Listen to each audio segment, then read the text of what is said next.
A human engineer named Evan Cole stands before an alien throne room. The alien queen, feared across 3 star systems, stares at him with eyes sharp like burning silver. Soldiers surround him. He is unarmed. A single broken object lies in his shaking hands, the queen's battle helmet. Everyone waits. If the helmet doesn't work, he dies. If it does, something far stranger may happen. Evan is brought to the giant royal ship Solar Seraph as a useful prisoner. The queen's people, the Velari, respect technology more than strength. They captured Evan after a battle, noticing his skill with machines. Welcome to my channel Sci-Fi Love Story. Thanks for watching. Please like and subscribe. The metal doors of the Velari throne room opened with a slow, heavy groan. 2 armored guards pushed a human forward. His name was Evan Cole, a simple engineer from Earth, now a prisoner after a sudden space battle he never wanted to join. His hands shook, not because of the cold air of the ship, but because every step closer felt like walking toward his own death. The throne room was huge, almost a small city inside metal walls. Strange silver lights floated in the air, glowing like stars. Hundreds of alien soldiers stood in silence on both sides. At the end of the long hall sat the one person every Velari feared, their ruler, Queen Aravel of the Solar Seraph. Her armor was black and shining, marked with glowing blue lines like flowing rivers. Her eyes were bright and sharp, almost too bright to look at. Even sitting still, she looked dangerous, like a blade waiting to cut. On a small floating table in front of her lay one object, a broken helmet. The crack across its crystal core pulsed weakly, like a dying heartbeat. As Evan was pushed forward, he felt the eyes of hundreds of aliens watching him. The guards stopped him 10 steps from the throne and then forced him to kneel. The queen spoke. Her voice was calm, low, and strangely beautiful, but it carried power. "Human," she said. "You repaired my soldiers' equipment during the battle. You are useful." Evan swallowed hard. I didn't mean to help anyone. I was just trying to stop your ship from exploding. I didn't want to die." Some of the soldiers hissed at his words. The queen raised one hand, and the room immediately fell silent. "You understand machines," she said. "More than my own engineers, it seems." She flicked her fingers. The floating table moved toward him until the broken helmet hovered right before his face. It was unlike anything he had ever seen. Part metal, part crystal, part something almost alive. It gave off a faint hum. The crack in the core crystal made it spark every few seconds. Evan knew one thing. If the helmet discharged while he was touching it, he could easily die. The queen leaned forward slightly. Her eyes never left his. "Repair this," she said. "You have one chance." His heart dropped. This was not a request. This was a test. And if he failed, he would not live to try again. A Velari commander stepped forward. "Your Majesty, letting an outsider touch the royal crown is..." "Silence," the queen said without looking at him. The commander instantly bowed. Evan could not understand their language fully, but the tone was clear. The queen had already made her decision. He slowly reached out and touched the helmet. A shock ran through him. It wasn't painful, but it was like touching a lightning bolt that whispered. His fingers tingled. His mind felt open. He pulled back with a gasp. The queen watched with interest. "It has recognized your touch," she said. "Good." Evan stared at the helmet, confused. Recognized? What did that mean? He had no time to ask. "Begin," she said. A toolkit was dropped beside him. Mostly alien tools he didn't know, but also some he recognized. His own human tools, taken from the bag he carried when he was captured. That gave him a little courage. He took a deep breath. He had repaired unstable power systems before. He had handled cracked energy cores. He just had to pretend this was another machine. But it wasn't. This helmet felt alive. 3 Velari engineers stood behind him, whispering in their own language, commenting on every move he made. He ignored them and focused. Using a thin plasma scalpel, He carefully lifted the outer shell. Underneath was a delicate web of crystal pathways, like a frozen spider web made of light. The crack in the central crystal core was spreading slowly, like a fracture in ice. If he didn't stabilize it in time, the whole helmet might collapse or explode. Minutes passed. Sweat dripped down his face. His fingers trembled. He worked fast but careful, adding stabilizing lines, redirecting energy flow, sealing cracks, reinforcing the lattice with a human technique the Velari never used. Behind him, the engineers went silent. The Queen stood up. She walked closer, her footsteps echoing softly. She stopped only a few steps from him, close enough that he could feel the energy in the air around her. "Explain," she said softly. Evan froze. "Explain." "Yes," she said. "Why use human lattice lines? Why not copy Velari structure?" Evan swallowed. "Because your structure is good for steady energy. But when something cracks, your design can't handle the shockwaves. Humans use flexible channels that move with the energy instead of resisting it." The Queen stared at him for a moment. Then she said something none of the soldiers expected. "He is correct." A wave of whispers filled the hall. Evan felt a strange surge of confidence. He placed the last stabilizing line, sealed the core, and slowly closed the helmet. The cracks stopped glowing. The light inside returned to a steady, peaceful pulse. He lifted it gently. "It's done," he said quietly. The room went silent. The Queen stepped forward. She took the helmet from his hands. For a brief moment, his fingers brushed hers.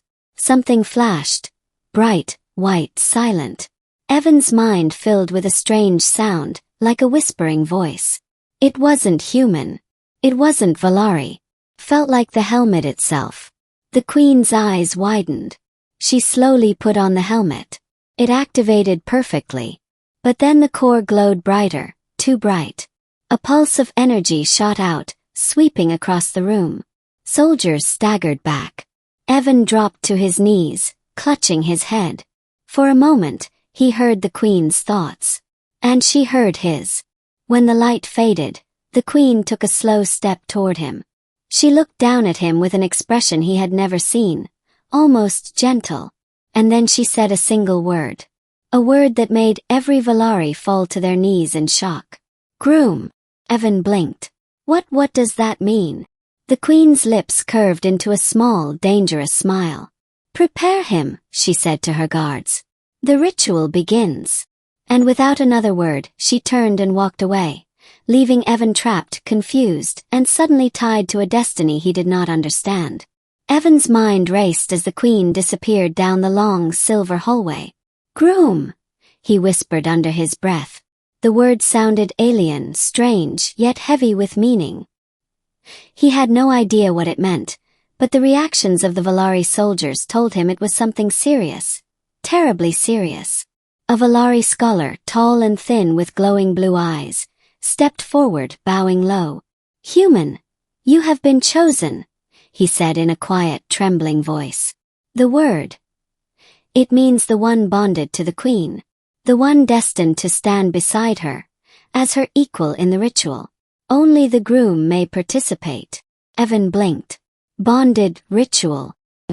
"I just fixed her helmet." The scholar shook his head. "No, human. You have done more than fix a helmet. The Queen's battle helm is connected to the ancient AI of our people. It measures life energy, synchronicity, compatibility.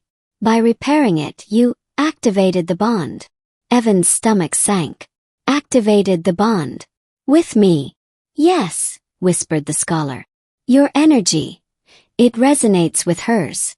Only the groom can complete the ritual. And the ritual is sacred." Before Evan could reply, a sudden alarm blared. Red lights flashed across the hall. Soldiers ran in all directions. He turned to see a group of Velari nobles approaching. Their faces were twisted with anger. "The Queen has gone mad," one shouted. "She names a human as groom. Against our laws." Evan's heart pounded. This was worse than he imagined. Not only did he not understand the bond, but now people wanted him dead. Commander barked orders. Seize him. If the Queen insists, the ritual must still happen. But we cannot allow it without the proper counsel. 2 guards moved toward him, weapons drawn. Evan backed up instinctively. Then, without thinking, he grabbed a small plasma tool from his kit. He didn't know if it could fire, but he had to try. The device sputtered, then shot a bright blue bolt. One of the attacking nobles yelped and fell back, stunned. Evan's eyes widened. He had actually hit something. The room erupted in chaos. Guards and nobles clashed while Evan ducked behind the floating table. He needed to get to the Queen. Somehow. Meanwhile, above the throne room, the massive ceremonial doors of the ritual chamber opened. Light poured out in brilliant streams. From inside, the Queen's voice echoed. Evan, come. Do not fear. Evan hesitated. Could he trust her? He didn't know, but there was no other choice. Using the chaos as cover, he sprinted toward the chamber. The Queen was standing at the center, clad in ceremonial armor. The helmet, fully restored, pulsed with glowing energy. The room was circular, filled with floating runes that shimmered like stars. Step forward, she commanded. The bond is not broken by fear. Evan swallowed and approached. His hands shook as he reached for the helmet. The Queen's energy expanded, brushing against him, warm and almost alive. When he touched the helmet, a wave of light shot through him. For the first time he felt her thoughts. Not words, but feelings, memories, hopes, even a glimpse of her loneliness. He gasped, staggering backward. I can feel you. And I feel you, she whispered. The bond is mutual. It chose you, Evan, as much as you did not choose it. The room trembled as the rebels outside finally breached the chamber. They fired plasma weapons blindly, shouting commands. The Queen's energy shields flared, protecting her, but Evan was exposed. A bolt shot toward him. Without thinking, he threw himself in front of the Queen. The plasma struck his arm, searing pain through his body. He gritted his teeth and pushed forward, grabbing a metal rod from the floor to block the next attack. Stay still, Evan, the Queen cried. Her voice cut through the chaos, calm and commanding. Her energy exploded outward, forming a shield of pure light that sent the rebels flying back. Evan fell to one knee, breathing heavily, clutching his burned arm. He had never felt so alive and so terrified. The Queen stepped toward him, placing a gentle hand on his shoulder. Her touch sent another wave of warmth through him, connecting their life forces more deeply. Rise, she said. The ritual is complete. Slowly Evan stood. He looked around. The rebels had been defeated. The chamber quiet except for the soft hum of the Queen's helmet. The energy between them settled, like a tide withdrawing after a storm. The Queen removed her helmet and smiled. You have proven courage, wisdom and heart, she said. Qualities even some Velari lack. The room was silent. Every soldier, every noble, every scholar looked at them. I stand with you, Evan said, his voice shaky. I don't understand it, but I will do whatever is needed. The Queen nodded. She placed a hand lightly on his chest. Then you are my groom, my equal, my partner in the bond. A murmur ran through the Velari court. Some bowed, still in disbelief. Others were angry, but none dared speak against the Queen's will. Evan realized he was no longer a prisoner. He was part of something much larger than himself, a bond that connected him to the most powerful being in the galaxy. The Queen turned toward the hall and raised her hand. Light flowed from her armor, scanning the entire chamber. Let it be known, she declared, the human stands with me. Together we will lead, defend, and rebuild our worlds. Evan felt the weight of those words. He also felt something else, hope. For the first time he was not just a visitor in this alien world. He belonged. She smiled at him again, softer this time. Come, Evan. There is much to do. Our galaxy awaits. As they left the chamber, the stars outside the ship seemed to shine brighter. A human and an alien queen, bonded by courage, skill, and a mysterious destiny, walking side by side into a universe that had never seen such a partnership before. And for the first time, Evan knew one truth. Sometimes, fixing a broken helmet can fix far more than metal. Can change the fate of a galaxy.